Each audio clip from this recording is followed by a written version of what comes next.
مگر آپ جب دلی گئے ہوں گے تو انہی میں سے آپ نے قطب مینار کو بھی دیکھا ہوگا، دیکھا ہے نا؟ اس سے پہلے آپ اگر قطب مینار کو دیکھا ہے تو وہاں کے میلے اور ٹھیلے کو دیکھا ہے، وہاں کے بھیڑ بھڑکے کو دیکھا ہے، وہاں کے بازاروں کو دیکھا ہے۔ مگر آج سنیے، اب اس واقعے سے سبق حاصل کیجئے۔ جس قطب مینار کو آپ دیکھ کر آئے ہیں، جس قطب مینار کو آپ نے دیکھا ہے، اسی قطب مینار کے نیچے، اسی قطب مینار کے بغل میں لیٹے ہوئے مرد قلندر، مرد درویش، جسے دنیا حضرت خواجہ قطب الدین بختیار کاکی کے نام سے جانتی ہے، وہی قطب مینار کے نیچے بغل میں لیٹے ہوئے ہیں، اسی کے نام سے قطب مینار ہے، خواجہ قطب الدین بختیار کاکی رحمۃ اللہ علیہ، اسی کے نام سے قطب مینار ہے۔ خواجہ قطب الدین رحمۃ اللہ علیہ ابھی پیدا نہیں ہوئے ہیں، ماں کے پیٹ کے اندر ہے، پرورش پا رہے ہیں، ابھی دنیا میں وجود نہیں ہوا ہے، دنیا میں نہیں آئے ہیں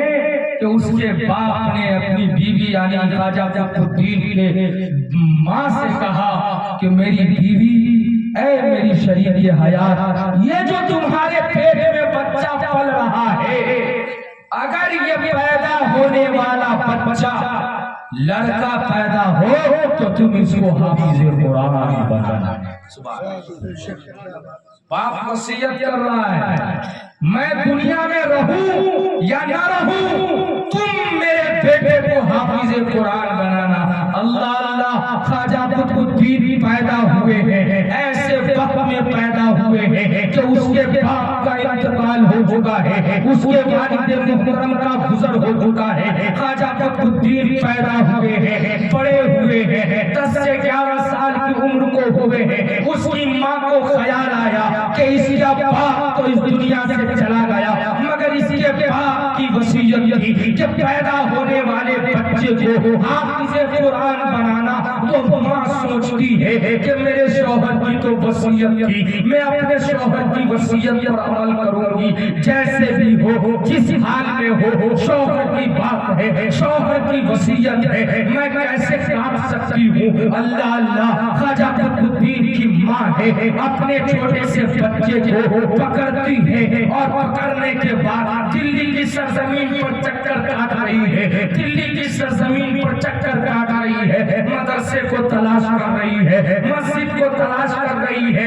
کہ اس کے باپ کی وصیت تھی کہ حافظ قرآن بنانا ہے، اس لیے کسی مسجد میں جاؤں گی یا مدرسے میں جاؤں گی اور اپنے بیٹے کا داخلہ کرواؤں گی، داخلہ کروانے کے بعد اپنے بیٹے کو حافظ قرآن بناؤں گی۔ خواجہ قطب الدین کی ماں ہے، دلی کی سرزمین ہے، ایک مسجد کے اندر داخل ہوئی ہے، مسجد کے اندر جانے کے بعد امام صاحب سے کہتی ہے، امام صاحب یہ میرا بیٹا قطب الدین ہے، اس کا باپ دنیا سے گزر گیا، اس کا باپ چلا گیا، مگر جب یہ میرے پیٹ میں تھا، میرے پیٹ کے اندر تھا، اس کے باپ کی وصیت تھی کہ میرے بیٹے کو حافظ قرآن بنانا ہے۔ امام صاحب، اس کا باپ تو نہیں ہے مگر یہ میرا بیٹا قطب الدین ہے، میرے بیٹے کا داخلہ لے لیجئے، میرے بیٹے کو اپنے پاس رکھ دیجئے اور میرے بیٹے کو حافظ قرآن بنا دیجئے۔ امام صاحب نے قطب الدین کو بٹھایا ہے، بٹھانے کے بعد کہا ہے، پڑھو بیٹا اعوذ باللہ من الشیطان الرجیم بسم اللہ الرحمن الرحیم۔ اتنا پڑھنا تھا، اتنا پڑھنا تھا کہ وہ 10 سے 11 سال کا بیٹا قطب الدین الحمد شریف سے پڑھنا شروع کیا ہے اور پڑھتے پڑھتے 15 پارہ سنا ڈالا۔ امام صاحب غصے سے کھڑے ہو گئے، امام صاحب کا چہرہ لال ہو گیا، امام صاحب آنکھ بگولا ہو گئے کہ اے خاتون، تم کہتی ہو کہ میرے بیٹے کو حافظ بنانا ہے، تیرے بیٹے کو 15 پارے پہلے سے یاد ہے، تم ذلیل کر رہی ہو، امتحان لینے آئی ہو، مذاق کر رہی ہو۔ اللہ اللہ، وہ مسجد ہے، خواجہ قطب الدین کی ماں ہے، پردے کے اندر زاروں وطار رو رہی ہے، روتے روتے انہوں نے کہا، امام صاحب، یہ میرا بیٹا قطب الدین آج تک کسی مدرسہ کو نہ گیا، آج تک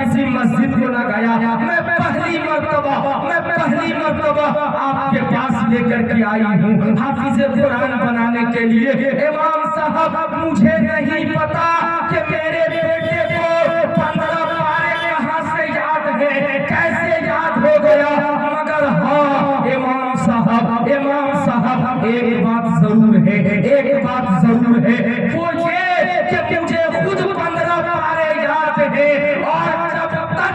9 مہینہ یہ میرے پیٹ کے اندر پرورش پاتا رہا، میں نے جب بھی کوئی کام کیا قرآن پڑھنے کے عالم میں کیا، میں کھانا بنایا کرتی تھی قرآن پڑھ کے بنایا کرتی تھی، میں جھاڑو لگایا کرتی تھی قرآن پڑھنے کے عالم میں لگایا کرتی تھی۔ الغرض 9 مہینہ میں نے جب بھی کوئی کام کیا قرآن پڑھ کے کیا۔ امام صاحب ہو سکتا ہے وہی نور جو میرے سینے کے اندر ہے اللہ رب العزت نے میرے بیٹے خودکی کے سینے کے اندر میرے پیٹ کے اندر اتار دیا ہو۔ امام صاحب تڑپ گئے